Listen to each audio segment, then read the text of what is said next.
TPCC working president జగ్గారెడ్డిపై BRS నాయకుడు ఎర్రోళ్ల శ్రీనివాస్ చేసిన వ్యాఖ్యలను రాష్ట్ర Valmiki Boya corporation vice chairman Boya Nagesh తీవ్రంగా ఖండించారు.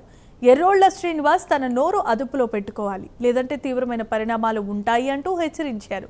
జగ్గారెడ్డి గురించి మాట్లాడే స్థాయి ఎర్రోళ్ల శ్రీనివాస్కు లేదన్న ఆయన, జగ్గారెడ్డి గురించి మరోసారి మాట్లాడితే గట్టిగానే సమాధానం చెబుతామని స్పష్టం చేశారు.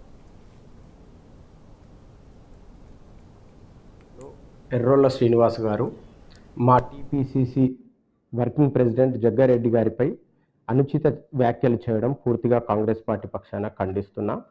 ఎర్రోళ్ల శ్రీనివాస్ గారు, నువ్వు మతిస్థిమితం కోల్పోయి బీఆర్ఎస్ నాయకులు ఏదైతే మోచేతి నీళ్లు తాగుతూ, మీ బాస్ కేటీఆర్ హరీష్ రావు మోచేతి నీళ్లు తాగుతూ ఇలా జగ్గారెడ్డి గారి గురించి మాట్లాడేనవా? ఎర్రోళ్ల శ్రీనివాస్, జగ్గారెడ్డి గారిని ఓడిపోతే మీరు హరీష్ రావు గారు కలిసి ఓడిపేసినామంటారా?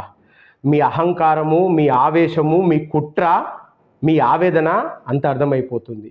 నిన్న బీఆర్ఎస్ నాయకులు ఎర్రోళ్ల శ్రీనివాస్ గారు మా టీపీసీసీ వర్కింగ్ ప్రెసిడెంట్ జగ్గారెడ్డి గారిపై అనుచిత వ్యాఖ్యలు చేయడం